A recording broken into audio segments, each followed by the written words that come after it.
รายการข่าวนครหลวงเวียงจันทน์รายการข่าวนครหลวงเวียงจันทน์สบายดีท่านผู้ฟังที่เคารพที่นี่สถานีวิทยุกระจายเสียงนครหลวงเวียงจันทน์รายการข่าวนครหลวงเวียงจันทน์ประจำวันอังคารวันที่16มิถุนายน2026ซึ่งมีข่าวสำคัญต่างๆมานำเสนอต่อบรรดาทานต่อไปเส้นทางรับฟังรายละเอียดห้องนายกเยี่ยมยามโรงงานกันโลมวัตถุมีค่าลาวสากลวันที่11มิถุนายน2026ท่านเฉลิมไสกรมสิทธิ์ห้องนายกรัฐมนตรีผู้ประจำการเยี่ยมยามติดตามความคืบหน้าของการดำเนินงานและเยี่ยมชมขบวนการผลิตของโรงงานกันโลมวัตถุมีค่าลาวสากลตั้งอยู่บ้านดงโพสีเมืองหาดสายฟองนครหลวงจันทน์ซึ่งการเยี่ยมยามในครั้งนี้ถือเป็นวาระที่มีความหมายความสำคัญอย่างยิ่งและเป็นคิดหมายอันดีต่อกับการพัฒนาโครงการถูกต้อนรับโดยท่านปริญญาเอกจันทนสิทธิไสประธานและผู้ก่อตั้งโรงงานกันโลมวัตถุมีค่าลาวสากลพร้อมด้วยคณะผู้บริหารในโอกาสนี้ท่านปริญญาเอกจันทนสิทธิไสได้นำเสนอบทรายงานภาพรวมความเป็นมาและวิสัยทัศน์การพัฒนาของโครงการให้ทานรองนายกรัฐมนตรีได้รับทราบซึ่งเนื้อในบทรายงานได้เน้นถึงความพร้อมด้านเทคโนโลยีระบบการคุ้มครองและการกันโลมที่ทันสมัยตลอดฮอดแผนการพัฒนาในต่อหน้าที่มุ่งเน้นการยกระดับมาตรฐานการผลิตให้เทียบเท่ากับระดับสากลโดยได้เน้นย้ำถึงความมุ่งมั่นในการวางระบบและขบวนการผลิตให้สอดคล้องกับมาตรฐานของสมาคมตลาดคำแห่งลอนดอนซึ่งเป็นมาตรฐานสูงสุดที่ได้รับการยอมรับในระดับโลกการยึดมั่นในมาตรฐานดังกล่าวบ่เพียงแต่เป็นการยั่งยืนถึงคุณภาพความบริสุทธิ์ของโลหะมีค่าเท่านั้นแต่ยังเป็นการสร้างความเชื่อมั่นและยกระดับความสามารถในการแข่งขันของผลิตภัณฑ์จากสาธารณรัฐประชาธิปไตยประชาชนลาวให้ก้าวสู่เวทีการค้าสากลโรงงานกันโลมวัตถุมีค่าลาวสากลมีความมุ่งมั่นอย่างแห่งกล้าที่จะเป็นส่วนหนึ่งในการขับเคลื่อนและพัฒนาเศรษฐกิจสังคมของลาวโดยเฉพาะการสร้างมูลค่าเพิ่มให้ทรัพยากรแร่ธาตุและวัตถุมีค่าภายในประเทศให้สามารถแข่งขันและได้รับความยอมรับในเวทีสากลอย่างยืนยงพร้อมกันนั้นคณะผู้บริหารยังได้นำพาท่านรองนายกรัฐมนตรีเข้าเยี่ยมชมพื้นที่การผลิตระบบเทคโนโลยีที่ทันสมัยและขั้นตอนการเฮ็ดเวียกตัวจริงภายในโรงงานที่มีความปลอดภัยและเป็นมิตรต่อสิ่งแวดล้อมที่ได้มาตรฐานระดับสากลในโอกาสเยี่ยมชมโรงงานในครั้งนี้ท่านเฉลิมไสกรมสิทธิ์ได้กล่าวแสดงความชมเชยอย่างจริงใจต่อกับความมุ่งมั่นและความพยายามของคณะผู้บริหารโรงงานกันโลมวัตถุมีค่าลาวสากลที่ได้สร้างตั้งโรงงานกันโลมที่มีมาตรฐานสูงและเป็นเป้าหมายที่ชัดเจนในการก้าวสู่มาตรฐานนั่นคือเป็นบัตรก้าวที่ถูกต้อง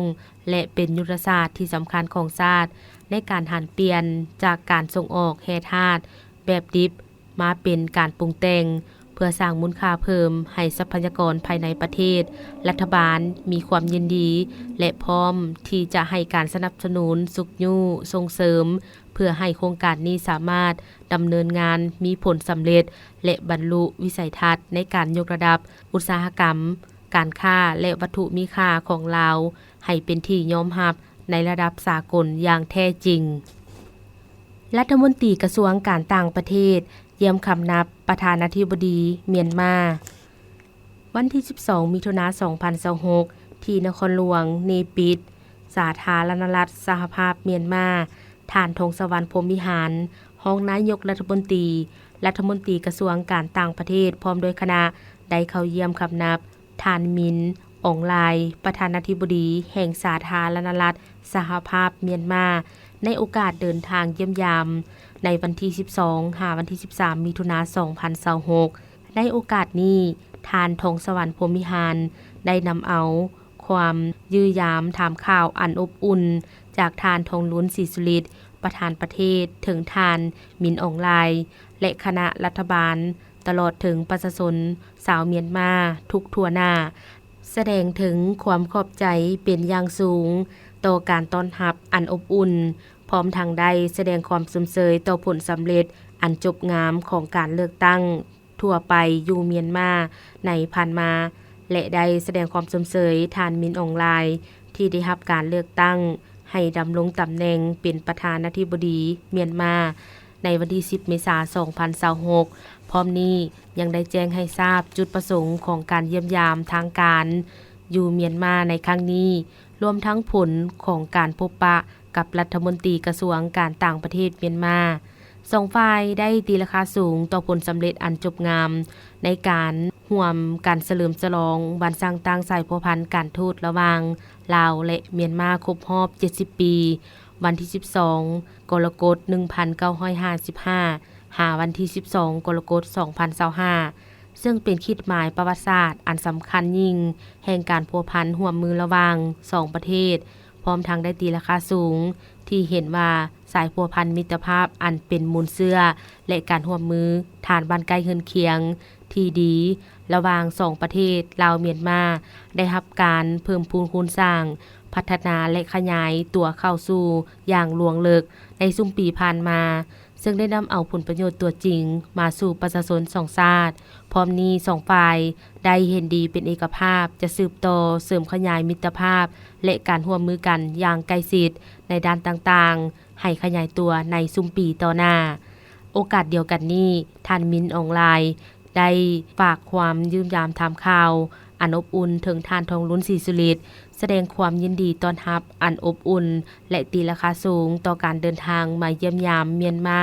ของทานทองสวรรค์พรหมวิหารพร้อมคณะในครั้งนี้พร้อมทางได้ตีราคาสูงต่อสายพัวพันระหว่าง2ประเทศที่ได้รับการพัฒนาและขยายตัวตลอดระยะหลายกว่า7 ทศวรรษผ่านมาและหวังเป็นอย่างยิ่งว่า2กระทรวงการต่างประเทศจะสืบต่อเฮ็ดเวียกร่วมกันอย่างใกล้ชิดในการเป็นเสนาธิการให้แก่คันถึงเพื่อหัดแน่นและเสริมขยายมิตรภาพและการร่วมมือที่ดีดังกล่าวระหว่าง2ประเทศเมียนมาลาวทั้งในขอบ2ฝ่ายภาคพื้นและสากลให้แตกดอกออกผลยิ่งขึ้นในซุมปีต่อหน้าลาวไทยเพิ่มทวีการร่วมมือสกัดกั้นและต้านยาเสพติดโดยปฏิบัติตามสัญญาร่วมมือระหว่างห้องการกวดกาและควบคุมยาเสพติดลาวและไทยกองประชุม2ฝ่ายลาวไทยว่าด้วยการร่วมมือควบคุมยาเสพติดครั้งที่21จัดขึ้นเมื่อบ่ดนมานี้ที่จังหวัดชลบุรีราชอาณาจักรไทยโดยเป็นประธานของทานพลตรีกองสวัสดิ์บุญเลี้ยงรองรัฐมนตรีกระทรวงป้องกันความสงบลาวและทานพลตำรวจโทลุตพงษ์เนาวรัตน์รัฐมนตรีว่าการกระทรวงยุติธรรมแห่งราชอาณาจักรไทยมีคณะผู้แทน2ฝ่ายเข้าร่วมได้กองประชุมต่างหน้าคณะผู้แทนทั้ง2ฝ่ายได้รายงานผลการจัดตั้งปฏิบัติเวียกงานในระยะที่ผ่านมาถึงว่าทั้ง2ประเทศได้เอาใจใส่อย่างตั้งหน้าในการร่วมมือแต่สภาพปัญหายาเสพติดยังเกิดขึ้นแพร่ลามเป็นวงกว้างและเป็นอันตรายให้แรงหลายขึ้นกว่าเก่าทางติดพันเสื่อมโยมกับปัญหาอาชญากรรมข้ามชาติการฟอกเงินการก่ออาชญากรรมต่างๆในสังคมปัจจุบันสถานะการยาเสพติดยังมีการระบาดอย่างรุนแรงการลักลอบลำเลียงขนส่งค้าขายยังมีลักษณะเพิ่มขึ้นกลายเป็นภัยข่มขู่ต่อการพัฒนาเศรษฐกิจและวัฒนธรรมสังคมก็คือเสถียรภาพทางด้านการเมืองและความมั่นคงของชาติเห็นได้ว่าปัญหายาเสพติดใน2ประเทศกลายเป็นสาเหตุพาให้เกิดปัญหาปรากฏการณ์ย่อท้อต่างๆจำนวนคดียาเสพติดผู้ถือหานักโทษและผู้ติดยาเสพติดจำนวนยาเสพติดที่ยึดและจับได้แม่นเพิ่มขึ้นอย่างน่าเป็นห่วงพร้อมนั้น2ฝ่ายยังได้ปรึกษาหารือร่วมกันอย่างกงไปกงมาในหลายปัญหาเช่นด้านการสกัดกั้นและต้านยาเสพติดการร่วมมือภายใต้ศูนย์ประสานงานแม่น้ำคลองปลอดภัยใน6ประเทศ แลกเปลี่ยนบทเรียนเกี่ยวกับการวิจัยยาเสพติดการบำบัดการปิ่นปัวและการฟื้นฟูสุขภาพของผู้ติดยาเสพติดและเพิ่มทวีเข้มงวดร่วมกันปกปักรักษาความสงบกวดกาจุดดอแหลมตามเขตชายแดนของสองประเทศลาวไทยให้มีความสงบดีสำหรับทิศทางแผนการในต่อหน้าว่าด้วยการแก้ไขปัญหายาเสพติดปี 2026-2030 โดยเน้นใส่เวียกงานจุดสุมเวียกงานนโยบายร่วมมือต่างประเทศเวียกงานกฎกาและควบคุมเวียกงานการดำเนินคดีและบังคับใช้กฎหมายเวียกงานปิ่นปัวและพื้นผูสุขภาพของผู้ติดยาเสพติดและลบล้างการปลูกฝิ่นพืชที่มีสารเสพติดเพื่อนำไปจัดตั้งพันธุ์ขยายให้สำเร็จตามจุดประสงค์คาดหมายที่วางไว้โฆษณาอบรมนครหลวงวิงจันทน์เอาใจใส่ปฏิบัติหน้าที่การเมืองมีผลสำเร็จหลายด้านกองประชุมสรุปเวียกงานโฆษณาอบรมนครหลวงวิงจันทน์ใน6เดือนต้นปีและแผนเวียกจุดซุ่ม6เดือนท้ายปี 2026จัดขึ้นวันที่15มิถุนายน 2026ที่ห้องว่าการนครหลวงวิงจันทน์มีทานทวีไซเมาสมภูรองเลขาคณะพรรคนครหลวงวิงจันทน์หัวหน้าห้องหัวหน้าโฆษณาอบรมนครหลวงวิงจันทน์หัวหน้าห้องหัวหน้าแขนงกองวิชาการและพนักงานวิชาการเข้าร่วมทานคำสวรรค์โคตรไซหัวหน้าคณะโฆษณาอบรมนครหลวงวิงจันทน์ได้ขึ้นผ่านบทสรุปฮู้ว่าใน6เดือนต้นปี 2026คณะโฆษณาอบรมนครหลวงวิงจันทน์ได้เอาใจใส่เคลื่อนไหวจัดตั้งปฏิบัติหน้าที่การเมืองตามภาระบทบาทหน้าที่เวียกงานวิชาเฉพาะของตนที่ได้รับมอบหมายอยู่แห่งการศึกษาอบรมการเมืองแนวคิดให้สมาชิกพรรคพนักงานคนครัวและสำเร็จการปรับปรุงกลจักรการจัดตั้งของคณะโฆษณาอบรมขันนครหลวงวิงจันทน์และขันเมืองโดยอิงใส่การชี้นำของขันเทิงซึ่งได้โอนเอาแขนงแถลงข่าวและเวียกงานสื่อมวลชนจากแผนกแถลงข่าววัฒนธรรมและการท่องเที่ยวนครหลวงวิงจันทน์มาขึ้นกับความรับผิดชอบของคณะโฆษณาอบรมนครหลวงวิงจันทน์ตลอดฮอดขันเมืองแม่นปฏิบัติไปตามลวงเดียวกันได้ค้นคว้าและปรับปรุงภาระบทบาทค้นคว้าและสำเร็จโดยพื้นฐานการปรับปรุงกลจักรการจัดตั้งพรรคการจัดตั้งรัฐของคณะโฆษณาอบรมนครหลวงวิงจันทน์คืนใหม่เพื่อรองรับให้แก่การปรับปรุงกลจักรการจัดตั้งตามทิศของขันเทิงได้ออกแหงอย่างตั้งหน้าในการประกอบส่วนในเวียกงานโฆษณาปลุกระดมขบวนการปาฐกถาเหล่ามนต์เสื้อปฏิบัติโฆษณาเผยแพร่แนวทางและแผนนโยบายของพรรคนโยบายของรัฐเข้าร่วมเฮ็ดหน้าที่ตามภาระบทบาทลงเคลื่อนไหวเก็บกรรมสภาพห่างเสียงสังคมที่กระทบใส่ปัญหาชีวิตสังคมสภาพแนวคิดสภาพส่องแสงสังคมห่างเสียงสังคมพ้นเด่นที่เกิดขึ้นประกอบส่วนอยู่แห่งการศึกษาอบรมการเมืองแนวคิดติดพันกับขบวนการกะเกียมดำเนินและชมเชยผลสำเร็จของประชุมต่างๆของนครหลวงวิงจันทน์เป็นเจ้าการประสานสมทบและจัดของประชุมเผยแพร่เสื่อมซึมมติของประชุมใหญ่ครั้งที่12ของพรรคติดพันกับมติของประชุมใหญ่ครั้งที่8ขององค์คณะพรรคนครหลวงวิงจันทน์และอื่นๆสำหรับทิศทางแผนการในต่อหน้าสืบต่อปรับปรุงกลจักรการจัดตั้งเบื้องพรรคเบื้องรัฐและองค์การจัดตั้งมหาชนเพื่อกะเกียมให้แก่การดำเนินของประชุมใหญ่สมาชิกพรรคคณะพรรคคักฐานคณะโฆษณาอบรมนครหลวงวิงจันทน์ครั้งที่1ให้สำเร็จเป็นรูปธรรมติดพันกับการก่อสร้างหน่วยพักปลอดภัยเข้มแข็งหนักแน่นและการสร้างแผนกำหนดพนักงานนำพาคุ้มครองใน5ปี 2026-2030 ของคณะโฆษณาอบรมนครหลวงวิงจันทน์และการประเมินผลการจัดตั้งปฏิบัติเวียกงานของพนักงานราชการประจำปี 2026คุณครัวสร้างแผนดำเนินงานของคณะหน่วยภาคคักฐานและแผนพัฒนาแขนงการใน5ปีต่อหน้าให้เป็นระบบสืบต่อพันธุ์ขยายการพัวพันร่วมมือของ2นครหลวงระหว่างคณะโฆษณาอบรมนครหลวงวิงจันทน์และคณะโฆษณาศึกษาและคุณควยคณะภาคน นครหลวงฮานอยระยะปี 2026 หา 2030 ให้ปรากฏผลเป็นจริงซุ่มใส่จะตั้งปฏิบัติเวียกงานวิชาเฉพาะให้มีผลสำเร็จในตอนท้ายกองประชุมยังได้รับฟังการโอลมของทานรองเลขาคณะภาคนครหลวงเวียงจันทน์และการประกอบคำเห็นของทานรองหัวหน้าคณะโฆษณาอบรมนครหลวงเวียงจันทน์ผู้ตั้งหน้าจากกองวิชาการวิทยุโทรภาพนครหลวงเวียงจันทน์และหนังสือพิมพ์เวียงจันทน์ใหม่เติมอีกเร่งกะเกี่ยมรับมือภัยน้ำท่วม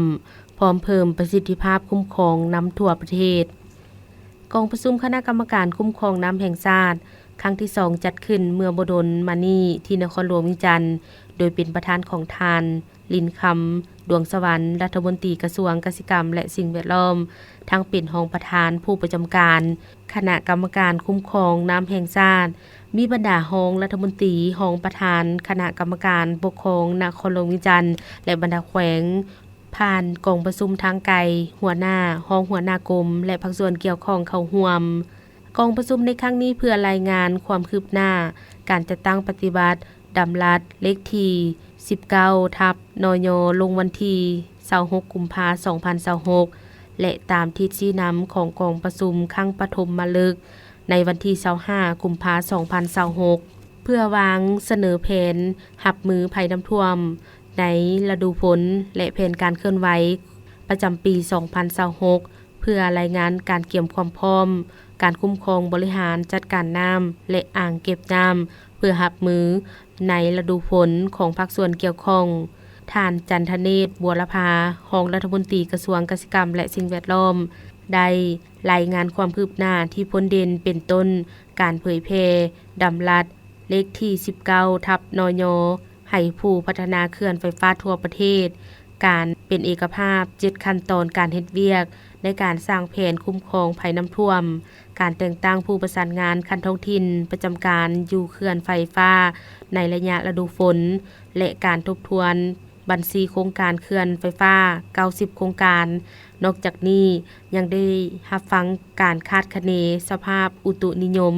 และอุทกศาสตร์จากพยากรณ์อากาศระยะสั้นกลางและยาวการใช้ตัวแบบจำลองน้ำท่วมในอ่างแม่น้ำคองแม่น้ำสาขาและเขตเสี่ยงภัยน้ำท่วมการกะเกียมแพลตฟอร์มและเครื่องมือติดตามน้ำท่วมการคุ้มครองบริหารจัดการน้ำของเขื่อนไฟฟ้าการคุ้มครองบริหารจัดการน้ำชลประทานและแผนการแก้ไขปัญหาน้ำท่วมขังในตัวเมืองรวมทั้งเป็นการปรับปรุงนิติกรรมที่ติดพันและประเด็นอื่นๆที่ติดพันกับเวียกงานการคุ้มครองน้ำในตอนท้ายกองประชุมทานลินคำดวงสวรรค์ได้เน้นให้ทุกแขนงการเร่งสร้างแผนบริหารจัดการน้ำคลองเขื่อนไฟฟ้าให้มีความยืดหยุ่นสุขอยู่การแลกเปลี่ยนข้อมูลผ่านระบบฐานข้อมูลข่าวสารน้ำแห่งชาติและเพิ่มทวีการประสานงานกับท้องถิ่นอย่างเป็นระบบเพื่อรับประกันการป้องกันและลดพรผลกระทบจากภัยน้ำท่วมปี 2026 ให้มีประสิทธิผลสูงสุดสืบต่อเผยแพร่ผลสำเร็จกองประชุมสภาแห่งชาติและสภาประชาชนนครหลวงเวียงจันทน์วันที่15มิถุนายน2026ท่านนาคเสนศรีหาราชกรรมการพรรคนครหลวงเวียงจันทน์รองประธานสภาประชาชนนครหลวงเวียงจันทน์ชุดที่5ท่านแก้วประเสริฐไสปัญญาเลขาพรรคเมืองหัวหน้าคณะสมาชิกสภาประชาชนนครหลวงเวียงจันทน์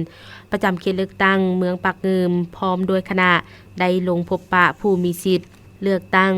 และเผยแพร่ผลสำเร็จกองประชุมครั้งปฐมฤกษ์ของสภาแห่งชาติชุดที่10และสภาประชาชนนครหลวงเวียงจันทน์ครั้งที่5อยู่สโมสรเมืองปากงืมกล่าวต้อนรับโดยทานกงมีศรีสมุทรประธานคณะกรรมการปกครองเมืองปากงืมมีคณะประจำพรรคเมืองกรรมการพรรคเมืองหัวหน้าห้องหัวหน้ากองบัญชาการปกสหัวหน้าห้องการเมืองและภาคส่วนเกี่ยวข้องเข้าร่วมในโอกาสนี้ทานกงมีศรีสมุทรได้ขึ้นรายงานย่อการนำพาเวียกงานรอบด้านขององค์การปกครองเมืองปากงืมในระยะ6เดือนต้นปี 2026จึงได้เฮ็ดให้สำเร็จในการกำหนดโครงประกอบบุคลากรคณะบริหารงานตาแสงคณะภาคทักทานตาแสง ประธานห้องประธานและหน่วยงานพร้อมด้วยวิชาการของ3ตาแสงได้สำเร็จการเผยแพร่เสื่อมซึมเอกสารเกี่ยวกับการสร้างตั้งตาแสงเกี่ยวกับการจัดตั้งบ้านข้อกำหนดเกี่ยวกับการจัดตั้งและเคลื่อนไหวของคณะภาคฮักฐานตาแสงให้บรรดาบ้าน53บ้านขึ้นแผนปรับปรุงและกำหนดสถานที่สร้างตั้งตาแสง3ตาแสงปัจจุบันแม่นกำลังเร่งปรับปรุงให้ทันประกาศสร้างตั้งตาแสงให้สำเร็จภายในกลางเดือนกรกฎาคม2026นี้นอกจากนี้ยังได้สุกยู่การพัฒนาเศรษฐกิจซึ่งถือเอากสิกรรมการค้าการบริการและการท่องเที่ยวเป็นกำลังแหงให้แก่การพัฒนาชีวิตการเป็นอยู่ของพ่อแม่ประชาชนให้ดีขึ้นเทื่อละก้าวสามารถลบล้างครอบครัวทุกข์ยากได้โดยพื้นฐานเอาใจใส่สุกยู่การจัดเก็บรายรับเข้างบประมาณสามารถจะตั้งปฏิบัติ6เดือนต้นปี2026แต่ต้นถึงวันที่11มิถุนายน2026ได้เท่ากับ 21.70 ส่วนห้อยของแผนการปีภายหลังที่ได้รับฟังการรายงานของประธานคณะกรรมการปกครองเมืองปากงืมบรรดาสมาชิกสภาแห่งชาติและสมาชิกสภาประชาชนนครหลวงเวียงจันทน์ก็ได้ขึ้นเผยแพร่ผลสำเร็จของประชุมครั้งปฐมฤกษ์ของสภาแห่งชาติที่10และสภาประชาชนนครหลวงเวียงจันทน์สุดที่5พร้อมทั้งยกให้เห็นบางเนื้อในสำคัญเพื่อสร้างความเข้าใจให้แก่ผู้เข้าร่วมก็คือพ่อแม่ประชาชนเป็นต้นแม่นการพิจารณารับรองเอาปัญหาสำคัญต่างๆของรัฐบาลการจัดตั้งปฏิบัติแผนพัฒนาเศรษฐกิจสังคมแผนงบประมาณแห่งรัฐการจัดตั้งปฏิบัติรัฐธรรมนูญกฎหมายและปัญหาสำคัญอันพ้นเด่นต่างๆที่ติดพันกับการพัฒนาประเทศชาติก็คือการดำรงชีวิตของประชาชนทั่วประเทศสำหรับกองประชุมครั้งปฐมฤกษ์ของสภาประชาชนนครหลวงเวียงจันทน์สุดที่5ได้รับรองเอาปัญหาสำคัญต่างๆของนครหลวงเวียงจันทน์กำหนดทิศทางการพัฒนาในระยะ5ปีต่อหน้า2026หา2030คาดหมายสุสนให้เศรษฐกิจนครหลวงขยายตัวเฉลี่ย 8% ต่อปีกำหนดมาตรการแก้ไขปัญหาขิงโคนทางด้านเศรษฐกิจรับรองแผนการสร้างและปรับปรุงนิติกรรมและอื่นๆนอกจากนั้นก็ได้เปิดโอกาสให้ผู้เข้าร่วมได้ประกอบความเห็นและเสนอแลกเปลี่ยนปัญหาด้านต่างๆเพื่อให้สมาชิกสภาแห่งชาติและสมาชิกสภาประชาชนนครหลวงเวียงจันทน์นำไปเสนอต่อภาคส่วนเกี่ยวข้องพิจารณาแก้ไขให้ถูกต้องสอดคล้องในนี้ผู้เข้าร่วมได้เสนอหลายปัญหาเช่นเสนอสภานครหลวงเวียงจันทน์เพื่อขอหันเปลี่ยนประเภทที่ดินเกษตรกรรมจำนวนหนึ่งเป็นที่ดินปลูกสร้างการบริการการมอบตัวเลขจำนวนและแบ่งคันคุ้มครองจัดเก็บรายรับโครงการก่อสร้างเส้นทางด่วนเวียงจันทน์บริคำไซซึ่งอาจจะเฮ็ดให้ดินขาดเป็น2ตนดินบางตนเป็นดินขาดสภาพจะแก้ไขแนวใดถ้าว่าสร้างเส้นทางคู่ขนานแคมทางด่วนคิดว่าจะเป็นการดีประชาชนจะเห็นดีสุขอยู่ที่สุดการกำหนดหัวหน่วยราคาชดเชยผลกระทบจากโครงการพัฒนาขอให้เบิ่งคืนให้สอดคล้องกับความเป็นจริงปัญหาขาดแคลนครูและปรากฏการณ์นักเรียนบ่ได้คุณภาพอันเนื่องจากนโยบายการศึกษาของคันถึงการพัฒนาพื้นฐานโครงล่างโดยเฉพาะแม้นเส้นทางสายหลักบางบอนที่มีการเปเพแต่บ่ได้รับการซ่อมแปลงมีความเสี่ยงต่อการเกิดอุบัติเหตุเส้นทางเสื่อมโตระหว่างบ้านต่อบ้านหลายเส้นทางยังบ่ได้รับการซ่อมแปลงเฮ็ดให้การสัญจรไปมาพบความยุ่งยากการจัดการปัญหาขี้เหงื่อปัญหาปรากฏการณ์ย่อท่อในสังคมและอื่น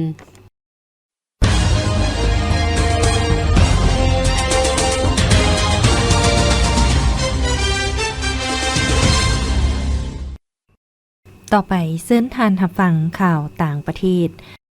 อินโดนีเซียเปิดห้องทดสอบกัมมันตภาพรังสีในอาหารทะเลเมื่อบุดุลมณีอินโดนีเซียได้เปิดห้องทดลองแห่งทำอิฐของตนสำหรับการทดสอบการปนเปื้อนของกัมมันตภาพรังสีในผลิตภัณฑ์อาหารทะเลโดยมีจุดประสงค์เพื่อยกระดับขีดความสามารถในการแข่งขันเพิ่มความมั่นใจในสินค้าอาหารทะเลส่งออกของอินโดนีเซียในตลาดโลกเจ้าหน้าที่อินโดนีเซียเปิดเผยกับสื่อมวลชนว่าห้องทดลองดังกล่าวตั้งอยู่เมืองจีปายุง ทางทิศตะวันออกของจาการ์ตาโดยได้รับการรับรองจากองค์การคุ้มครองนิวเคลียร์ของอินโดนีเซียรวมทั้งองค์การอาหารและยาของสหรัฐอเมริกาห้องทดลองแห่งนี้สามารถทดสอบตัวชี้วัดความปลอดภัยของอาหารหลายประเภทรวมทั้งเชื้อแบคทีเรียไวรัสโลหะหนักสารตกค้างและนิวเคลียร์กัมมันตภาพรังสีในผลิตภัณฑ์อาหารทะเลซึ่งมีความสำคัญสำหรับการเพิ่มการยอมรับผลิตภัณฑ์อาหารทะเลของอินโดนีเซียท่ามกลางมาตรการการค้าสากลที่เข้มงวดขึ้นเรื่อยๆต่อไปเชิญทานรับฟังข่าวพยากรณ์อากาศประจำวันที่16มิถุนายน2026ความกดอากาศต่ำของอากาศร้อนยังสืบต่อปกคลุมอยู่ทั่วทุกภาคของประเทศลาวด้วยกำลังปานกลางสมทบกับกระแสลมตะวันตกเฉียงใต้พัดปกคลุมซึ่งจะเฮ็ดให้มีฝนตกฟ้าร้องฟ้าเหลื่อมในระดับค่อยหาปานกลางพอมีลมพัดแรงเป็นบางโอกาสอยู่บางท้องถิ่นสภาพอากาศภาคเหนือด้านตะวันออกแขวงพุงสาลีมีฝนตกในระดับคอยเนื้อที่ปกคลุมของฝนกวมเอา30ส่วนห้อยอุณหภูมิเฉลี่ยระหว่าง18-28องศาแขวงหัวพันมีฝนตกในระดับคอยเนื้อที่ปกคลุมของฝนกวมเอา30ส่วนห้อยอุณหภูมิเฉลี่ยระหว่าง22-31องศาแขวงเสียงขวางมีฝนตกในระดับคอยเนื้อที่ปกคลุมของฝนกวมเอา40ส่วนห้อยอุณหภูมิเฉลี่ยระหว่าง22-28องศาแขวงอุดมไซมีฝนตกในระดับคอยเนื้อที่ปกคลุมของฝนกวมเอา30ส่วนห้อยอุณหภูมิเฉลี่ยระหว่าง23-34องศาแขวงบ่อแก้วมีฝนตกในระดับคอยเนื้อที่ปกคลุมของฝนกวมเอา30ส่วนห้อยอุณหภูมิเฉลี่ยระหว่าง23-31องศาแขวงหลวงน้ำทามีฝนตกในระดับคอยเนื้อที่ปกคลุมของฝนกวมเอา40ส่วนห้อยอุณหภูมิเฉลี่ยระหว่าง23-31องศาแขวงหลวงพะบางมีฝนตกในระดับคอยเนื้อที่ปกคลุมของฝนกวมเอา40ส่วนห้อยอุณหภูมิเฉลี่ยระหว่าง25-33องศาแขวงไชยบุรีมีฝนตกในระดับคอยเนื้อที่ปกคลุมของฝนกวมเอา30ส่วนห้อยอุณหภูมิเฉลี่ยระหว่าง24-32องศาสำหรับนครหลวงเวียงจันทน์